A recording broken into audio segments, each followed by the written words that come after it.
السلام عليكم ورحمة الله وبركاته. وعليكم السلام ورحمة الله. إن الحمد لله نحمده ونستعينه ونستغفره ونؤمن به ونتوكل عليه ونعوذ بالله من شرور أنفسنا ومن سيئات أعمالنا. من يهد الله فلا مضل له ومن يضلل فلا هادي له. ونشهد أن لا إله إلا الله وحده لا شريك له ولا نذير له ولا وزير له ولا مثيل له ولا مشير له ولا معين له. ونشهد أن سيدنا وسندنا وحبيبنا وطبيب قلوبنا وطبيب أرواحنا ومرشدنا ومولانا محمدا عبده ورسوله الذي أرسله بالحق بشيرا ونذيرا وداعيا إلى الله بإذنه وسراجا وقمرا منيرا. اللهم صل على سيدنا مولانا محمد في أول كلامنا. اللهم صل على سيدنا ومولانا محمد في أوسط كلامنا. اللهم صل على سيدنا ومولانا محمد في آخر كلامنا. وصلى الله تعالى على خير خلقه محمد وعلى آله وأصحابه أجمعين. أما بعد فأعوذ بالله من الشيطان الرجيم. بسم الله الرحمن الرحيم. هو الذي أخرج الذين كفروا من أهل الكتاب من ديارهم لأول الحشر ما ظننتم أن يخرجوا وظنوا أنهم مانعتهم حصونهم من الله فأتاهم من حيث لم يحتسبوا وقذف في قلوبهم الرعب يخربون بيوتهم بأيديهم وأيدي المؤمنين فاعتبروا يا أولي الأبصار. صدق الله مولانا العظيم. उपस्थित मोहतरम हाजिरीन, नहायत काबिल एहतराम मुअज़्ज़ज़ मुसल्लियान करम, अल्लाह जल्ला शानहु लाख कोटि शुक्रिया। আল্লাহ রাব্বুল আলামিন এই পবিত্র দিনে আল্লাহ রাব্বুল আলামিনের মহান হুকুম জুমার নামাজ আদায়ের উদ্দেশ্যে আল্লাহর ঘর মসজিদে উপস্থিত হয়ে দ্বীনি কিছু আলোচনা করা এবং শুনবার আল্লাহ পাক আমাদেরকে তৌফিক দান করেছেন। এজন্য আমরা আমাদের সকলের অন্তরের অন্তঃস্থল থেকে শুকর আদায় করি আলহামদুলিল্লাহ। আমাদের সকলের একটা পরিচয় আছে যে আমরা সকলে মুসলমান। আল্লাহ তাআলা আমাদেরকে ইসলামের মতো বড় নেয়ামত দান করেছেন। ইসলামের নেয়ামতের অর্থ হইল যে আল্লাহকে আমরা মানি, এই মান্যতা আছে। আমরা নিজেদেরকে আল্লাহর কাছে সুপর্দ করেছি, আমাদের মস্তককে আল্লাহর সামনে অবনত করি। এই জন্যই আজকে আমরা মুসলমান। আল্লাহ রাব্বুল আলামিন আমাদেরকে পছন্দ করছেন, এই জন্যই মুসলমান বানিয়ে। যাদেরকে আল্লাহ তাআলা পছন্দ করেননি তাদের তৌফিক হয়নি। আল্লাহ তাআলা আমাদেরকে যে নিয়ামত দান করেছেন এটা আবাদুল আবাদের নিয়ামত। আর দুনিয়া মাতাউল গুরুর, দুনিয়া এটা ধোঁকার সামান, ধোঁকার উপাদানে ভরপুর।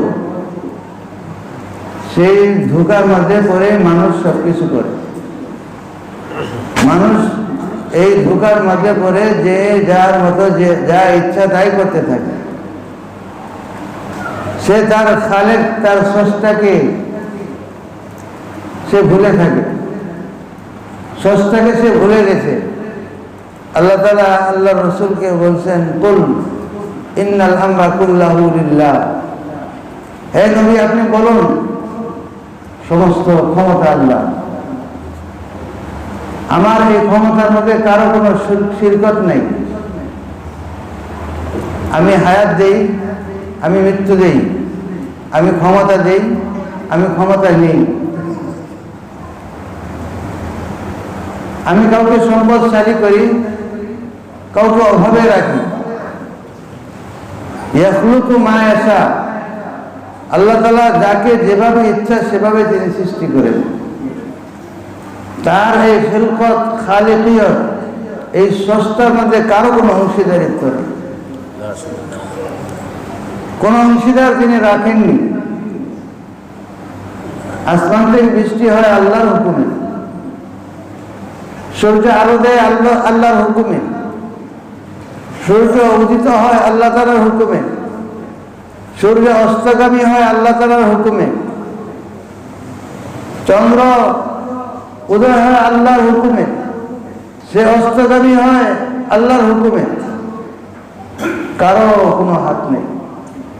এত বড় বড় কুদরত, এত বড় বড় নিশানা, আলামত আল্লাহ রাব্বুল আলামিন আমাদেরকে আমাদের সামনে রাখছেন।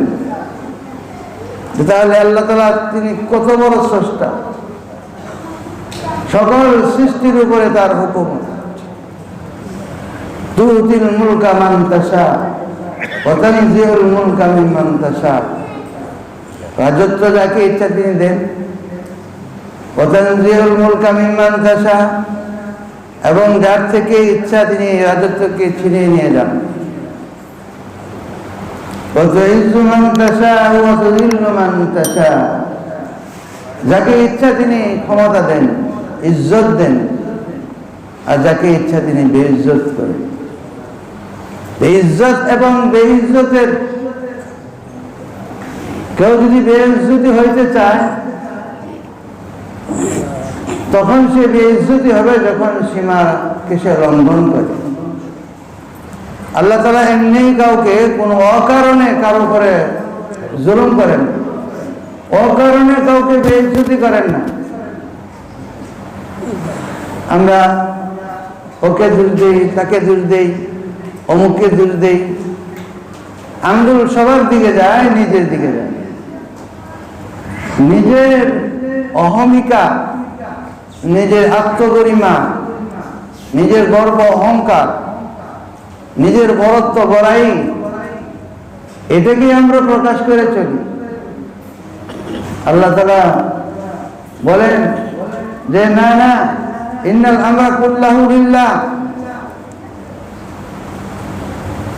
ওয়া লিল্লাহি মা ফিস সামাওয়াতি ওয়া মা ফিল আরদ তাকুন ফি সাখরাতিন আও ফিস সামাওয়াতি আও ফিল আরদি, যে পাহাড়ের মধ্যেও আমার ক্ষমতা চলে, জমিনের মধ্যেও আমার ক্ষমতা চলে, আসমানের মধ্যেও আমার ক্ষমতা চলে, ওমান ফিল আরদি জামিয়া, এবং জগতের সকল বস্তুর উপরে আমার ক্ষমতা চলে। ওয়াহদি মান ইয়াশা ওয়া ইযিল্লু মান ইয়াশা, যাকে ইচ্ছা তিনি হেদায়েত দেন, যাকে ইচ্ছা তিনি বিভ্রান্ত গুমরাহ করেন।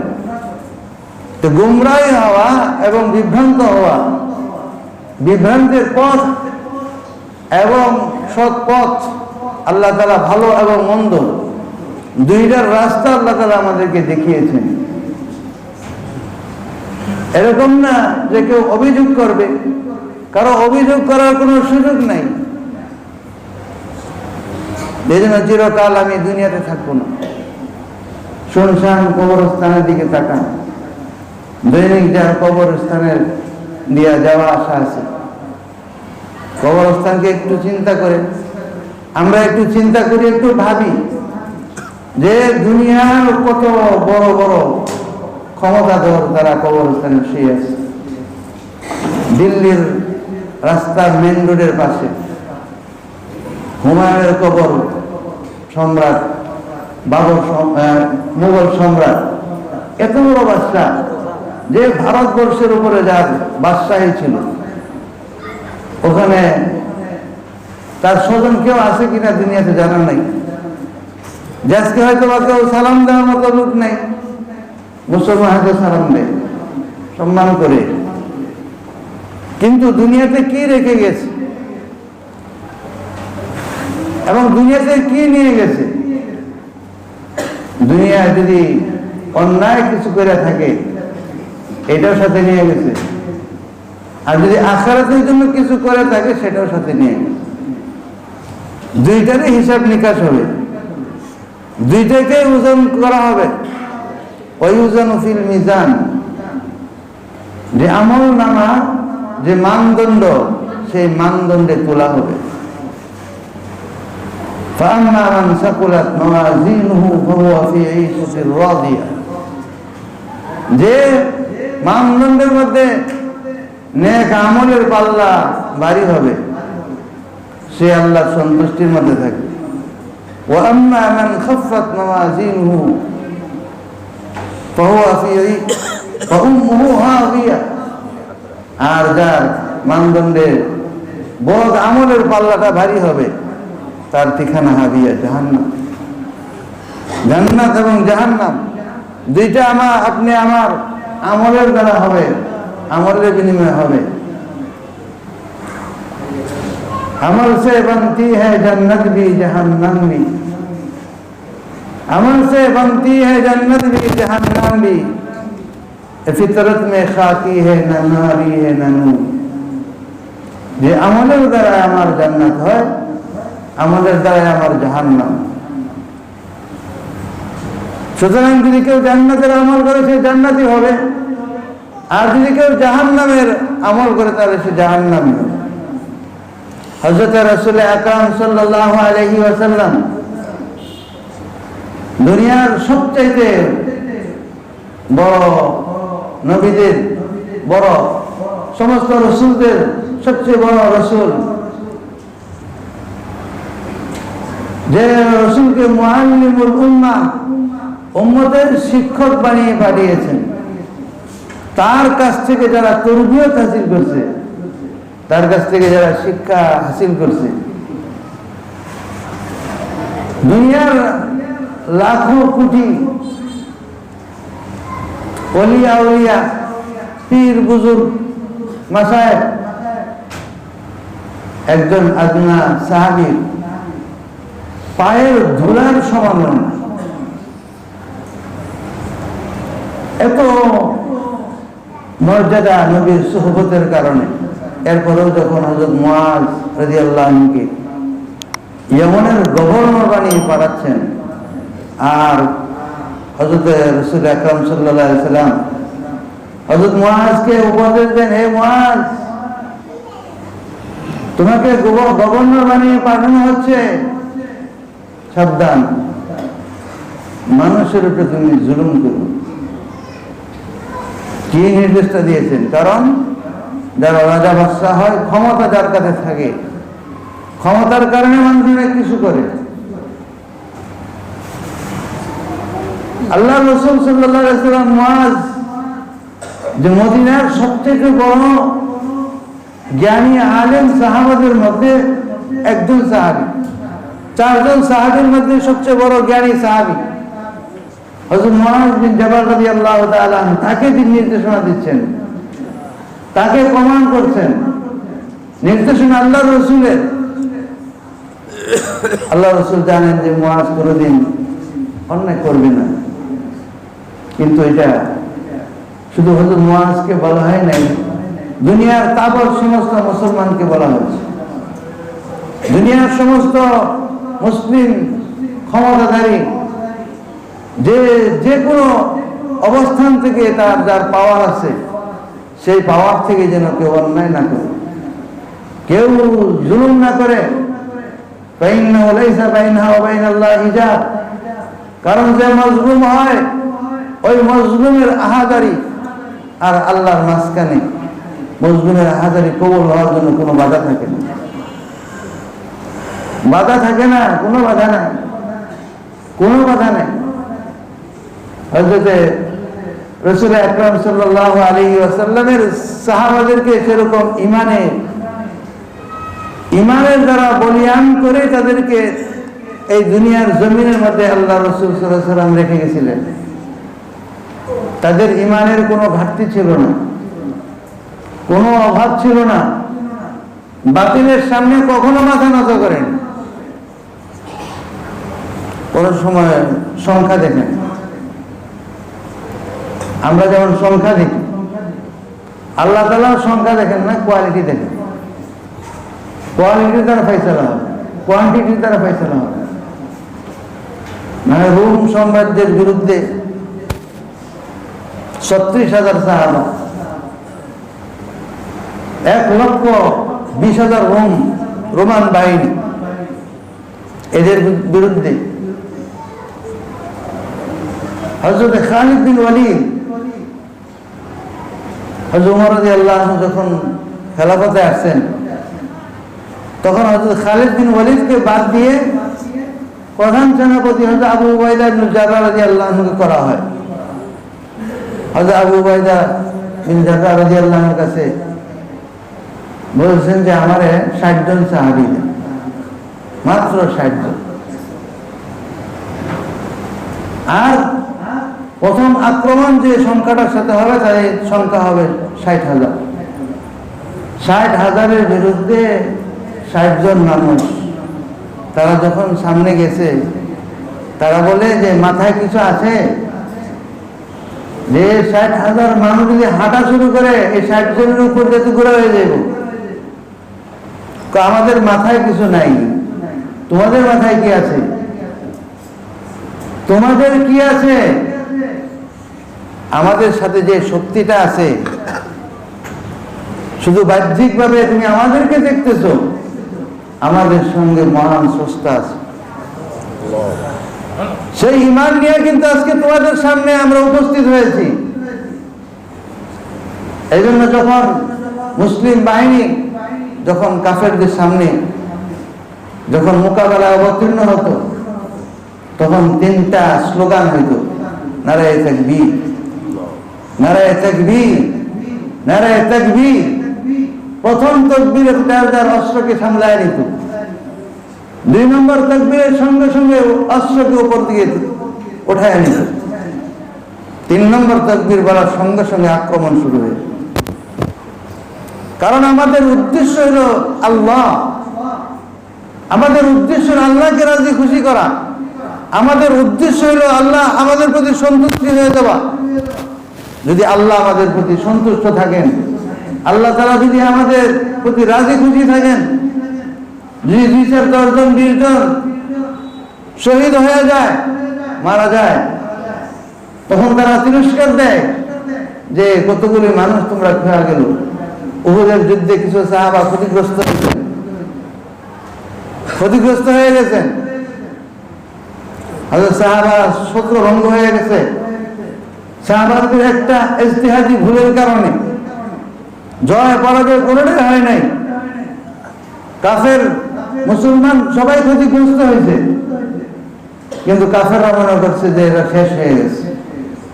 এই জন্য তারা যাচাই করার জন্য আল্লাহ রসুলের নাম ধরে ডাকতেছে আবু সুফিয়ান, যে তখন উহুদ যুদ্ধের সময় সে মুসলমান হয় নাই। মুহাম্মদ কোথায়? আয়না মুহাম্মদ? আল্লাহ রসুল সাল্লাল্লাহু আলাইহি সাল্লাম পলিসি করলেন, ডাকতে শুনলাম, জবাব দেন নাই। হযরত আবু বকর সিদ্দিক রাদিয়াল্লাহু আনহু বলে, আয়না আবু বকর? আবু বকর কই? হযরত উমরকে ডাকতে বলে, আইনা উমর, উমর কই? আল্লাহ রাসূলের দিক নির্দেশনা যে কেউ কোনো জবাব দিবে না, কেউ কোনো উত্তর দিবে না। আবু সুফিয়ান জবাব পায় না, কয় আলু হুবুল, আলু হুবুল। কয় যেমন আমাদের হিন্দুরা আছে, আমাদের রামের জয় হয়েছে, রামের জয় হয়ে।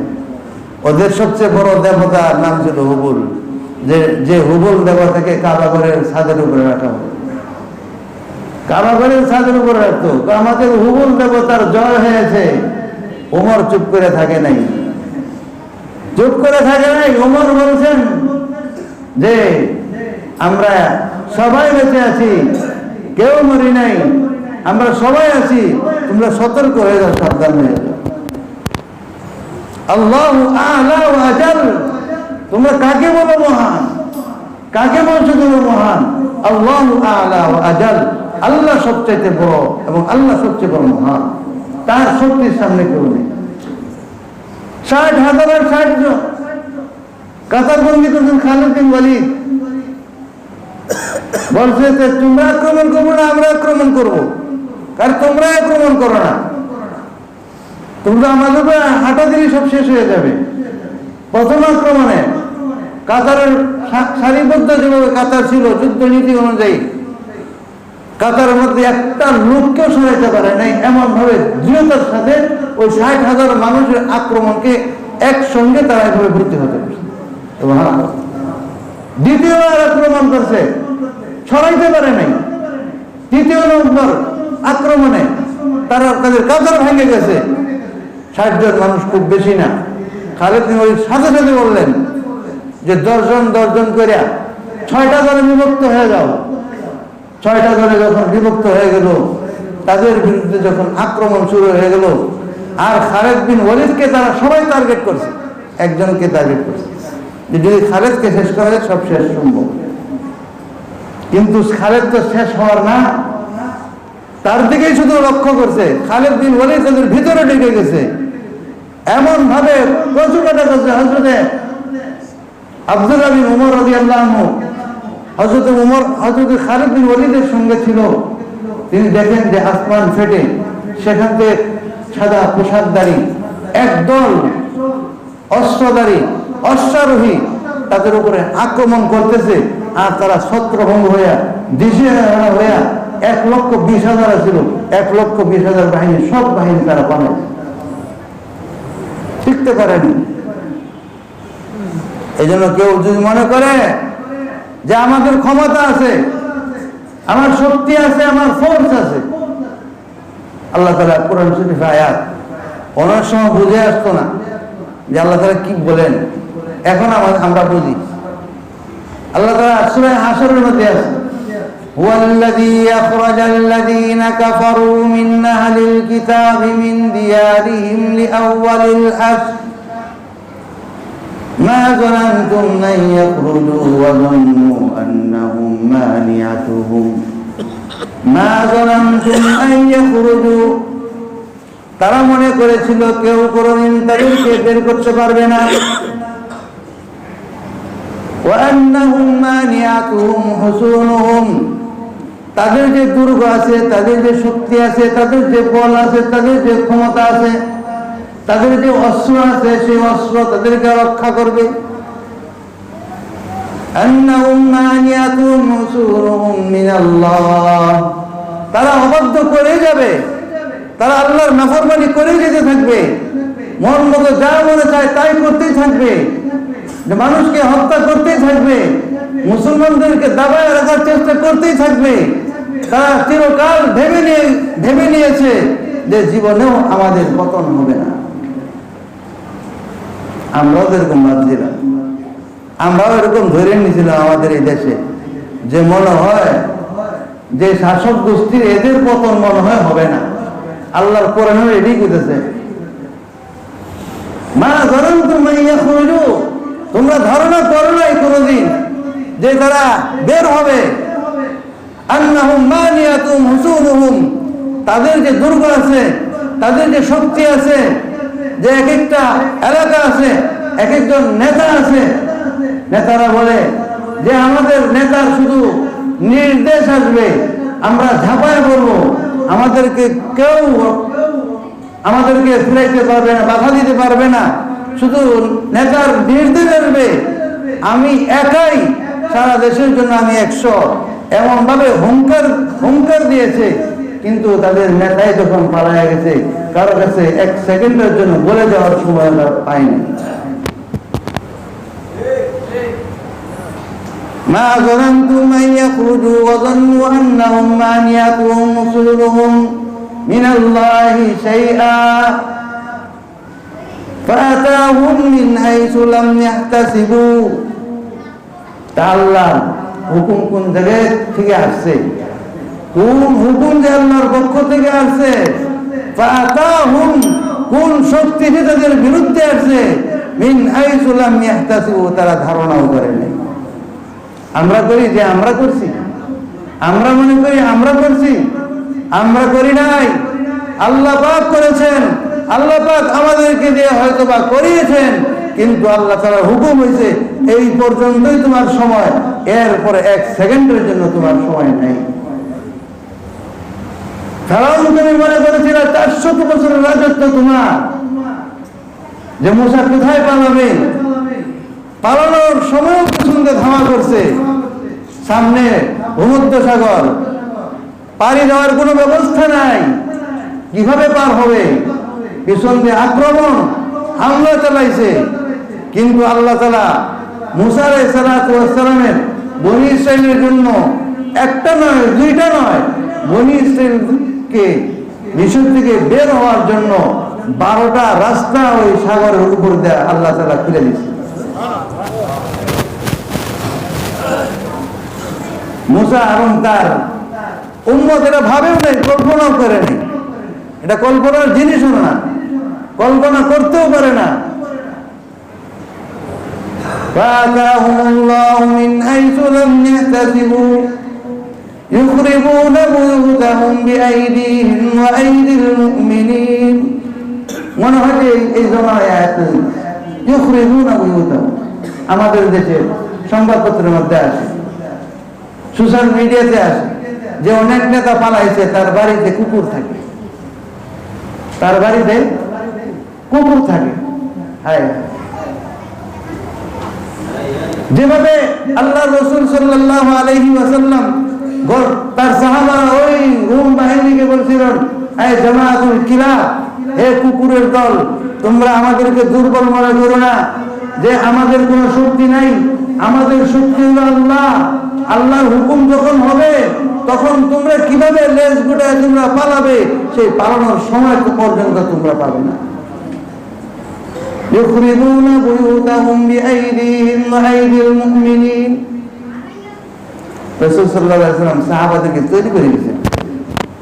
সাহাবাদেরকে তৈরি করে দেওয়া মানে সাহাবাদের আদর্শ আমাদের জীবনে বাস্তবায়ন করা। ব্যবসা থেকে নিয়ে, রাষ্ট্রনীতি থেকে নিয়ে, ক্ষেত খামারের ফসল পর্যন্ত থেকে নিয়ে, সমাজে বসবাস করা থেকে নিয়ে, প্রত্যেকটি জায়গায় জায়গায় এমন কোন জায়গা নেই যেখানে রাসূল সাল্লাল্লাহু আলাইহি ওয়াসাল্লামের আদর্শ আমাদের জন্য রেখে যান। ব্যবসা করছেন তিনি, আমাদের ভোক্তা অধিকারের অনুসন্ধান বা তল্লাশি বা তদন্ত অথবা জবাবদিহি তাদের মুখোমুখি হইতে হয় ব্যবসায়ীদের সামনে, কিন্তু সাহাবাদের সামনে ভোক্তা অধিকারে কেউ যাইতে হইত না। আল্লাহ রাসূল সাল্লাল্লাহু আলাইহি ওয়াসাল্লাম যেভাবে নির্দেশ দিয়েছেন সেভাবে তারা ব্যবসা করছেন। শূন্য থেকে যারা কোটি কোটি টাকার সম্পদের মালিকও তারা হয়েছেন, কিন্তু একটা টাকার মধ্যেও কোনো সন্দেহের কোনো অবকাশ নাই। অবৈধ পন্থায় তারা ব্যবসা করে না। খুদ আল্লাহ রাসূল সাল্লাল্লাহু আলাইহি ওয়াসাল্লাম তার বিশ্বস্ততা এত বেশি ছিল, নবুয়তের আগের জামানায়, 40 বছরের আগের জামানায় যৌবনে তিনি ব্যবসা করেছেন। হযরত খাদিজাতুল কুবরা রাদিয়াল্লাহু তাআলা আনহা তার মাল নিয়ে, তার মাল কেনার জন্য সিরিয়াতে ব্যবসার জন্য গেছেন। ব্যবসা একবারও ব্যবসা লস হয় নাই, লাভেই হয়েছে, কিন্তু কাউকে জীবনে কোনোদিন এক পয়সাও ঠকান নেই। আল্লাহ রাসূল সাল্লাল্লাহু আলাইহি ওয়াসাল্লাম বরং নবুয়তের পরে বলছেন আত-তাজিরু সাদুকুল আমিন মা'আস সিদ্দিকিন ওয়াশ শুহাদা ওয়াস সালিহিন। সত্যবাদী ব্যবসায়ী আল্লাহ পাক কাল হাসরের ময়দানে তাদেরকে সিদ্দিক, শহীদ এবং নেককার আল্লাহওয়ালাদের সঙ্গে তাদের হাসর করা যায়। তাহলে আমাদের ব্যবসা হবে আল্লাহর রসুলের নীতিতে, আমাদের দেশ চলবে আল্লাহর রসুলের নীতিতে, আমাদের সমাজ চলবে আল্লাহর রসুলের নীতিতে। আমি নিজে চলবো আল্লাহর রসুলের নীতিতে। আমি আমার নিজেকে আগে ঠিক করতেছি না, আমি নিজেকে আগে নিয়ে ভাবি না আরেকজনের কিভাবে সম্পদকে আত্মসাৎ করা যায়, আরেকজনকে কিভাবে ঘায়াল করা যায়, আরেকজনকে কিভাবে দুর্বল করা যায়, কোনো ভালো চিন্তা আমার ভিতরে আসে না। তাহলে তো বোঝা গেল আমি ঠিক করতে পারলাম না। আল্লাহ রাসূল সাল্লাল্লাহু আলাইহি সাল্লাম সর্বপ্রথম আরবের মানুষদের মধ্যে সংস্কারের কাজ করছেন, তাদের বৈষম্যকে তিনি দূর করছেন। যে মেয়ে জন্ম হয়েছে তার বাঁচার অধিকার নেই, তাকে জীবন্ত মাটিতে নিয়ে পুঁতে ফেলা হয়েছে। সে জায়গা থেকে আল্লাহ রাসূল নারীদেরকে উদ্ধার করেছেন যে তারা ইনসান, মানুষ, একটা পুরুষ যেমন মানুষ, একটা মেয়ে সেরকম মানুষ। এই জন্য হচ্ছে নারী হিসাবে, মানুষ হিসাবে আল্লাহ রাসূল সাল্লাল্লাহু আলাইহি সাল্লাম নারী জাতিকে অধিকার দিয়েছেন, তাদের থেকে বৈষম্য দূর করেছেন এবং তাদেরকে পৈতৃক এবং ভ্রাতৃত্বের, ভাইয়ের, বংশের, রেশতার, সম্পত্তির যে ওয়ারিস, যেটা জামানায় জাহিলিয়াতে ছিল না, আল্লাহ রাসূল সাল্লাল্লাহু আলাইহি সাল্লাম সেই সম্পদের মালিক নারী জাতিকে পর্যন্ত বানায়। কেউ তো দেয়নি, পৃথিবীর কোন ইতিহাসে কেউ বলতে পারবে না, যে নারীদেরকে এমন অধিকার দিয়েছেন। আমাদের নারীদেরকে নারীবাদীরা এরা সুবিধাবাদী, নিজেরা এসি গাড়িতে চলে, এসি অফিসের মধ্যে বসে, আর নারীবাদী কন্ট্রোলে আর আওয়াজ তুলে, আর নারীদের রাস্তার মধ্যে মাটি খায়, 12 ঘন্টা ডিউটি করে। তাও রাস্তার মধ্যে আবার নামলে একটু তাদের অধিকার নিয়ে তাদেরকে গুলি করে মারা হয়। এগুলো নারীর অধিকার। অধিকার তো পাইলাম না, অধিকার তো আল্লাহ রাসূল দিয়েছেন। আল্লাহ রাসূল নারীকে অধিকার দিয়েছেন, আর তো কিছু অধিকার দেয় নাই। সুতরাং যারা এই অধিকার থেকে বঞ্চিত করছে এবং বঞ্চিত করতেছে, কারণ এখনো আমরা বলি যে আমাদের দেশ স্বাধীন হয়ে গেছে, এটা দ্বিতীয় স্বাধীনতা। আপনারা জানেনই না কিছু, কিসের স্বাধীনতা? আমাদের কোনো স্বাধীনতা নাই, আমাদের ভবিষ্যৎ জানা নাই যে আমাদেরকে কোন অবস্থা, কোন দিকে নিয়ে যাওয়া হচ্ছে, কোন পথে নিয়ে যাওয়া হচ্ছে। আমাদের শিক্ষা, গত সপ্তাহে আপনাদেরকে বলেছিলাম যে একটা শিক্ষা কমিশন হয়েছে, যে কমিশনের মধ্যে ওই সকল লোকেরাই করছে যারা এলজিবিটি, যারা ওই শরীফের গল্প সাজায়, তারাই সেখানে করছে, তারাই সেখানে শিক্ষা সংস্কার করতে চায়। সরকার আইন বসার জন্য আলেমুল আমাদের এই কথার মূল্যায়ন করে কমিটি বাতিল করছে, কিন্তু ওই লোকগুলোকে কিন্তু জায়গার মধ্যে ঠিকই বসায় রাখছে। পরের দিনে কিন্তু তারা সংবাদ সম্মেলন করে ফেলেছে। আমরা যখন দিন ইসলামের কথা বলি, মুসলমানের কথা বলি, ইসলামের নীতির কথা বলি, কোরআনের কথা বলি, তখন আমাদের নামে তখন আবার ওই পুরাতন স্লোগান, আমাদের নামের মধ্যে লাগায় দেয় জঙ্গি, আমাদেরকে ধর্মান্ধ ইত্যাদি ইত্যাদি, এগুলো লাগায় দেয়। তারা এখনো সেগুলোর মধ্যে লিপ্ত আছে, তারা ওই জায়গাতে এখনো আছে। কোথায় থেকে তারা আসলেন? তাদের এই যারা এই আজকে এই যে তত্ত্বাবধায়ক সরকার আছে, এই 2-1 জন বাদ দিয়ে কয়েকজনের অবদান হয়ে গেছে এই দ্বিতীয় স্বাধীনতার মধ্যে আছে। তারা কিভাবে বসলো? কোনোদিন কাফেররা আমাদের ভালো চায় না, আমাদের ভালো চায় না, মঙ্গল চায় না। কিন্তু আমাদেরকে আমাদের সিদ্ধান্ত নিতে হবে যে আমরা কোন নীতি গ্রহণ করব, আল্লাহ এবং রসুলের নীতি গ্রহণ করব না কাফের মুশরিকদের নীতিকে আমরা গ্রহণ করব। इधर उधर की बात ना कर, ये तो बता, इधर उधर की बात ना कर, ये तो बता कि काफिला क्यों लौटा है। এদিক সেদিকের কথা বলো না যে তোমাদের ঈমান কেন আজকে কে লুট করে নিয়ে গেছে, কে লুট করে নিতেছে। রাজনু সে গিলা नहीं है, রাজনু সে গিলা नहीं है।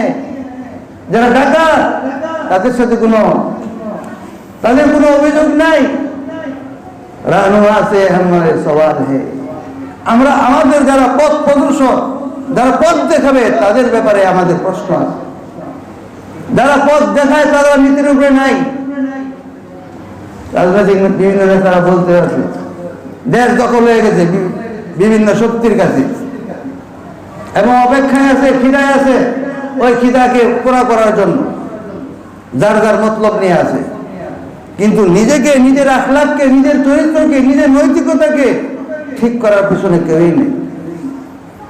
নিজের জাতকে, নিজের সত্তাকে, নিজের ব্যক্তিটাকে সংস্কার করা, ঠিক করা, এর পিছনে কেউই নাই। সব লোক তরাদের পিছনে যে কালকে একজনে খাইছে সামনে আরেকজনে খাবে, সেটাই হচ্ছে, সেটাই হবে।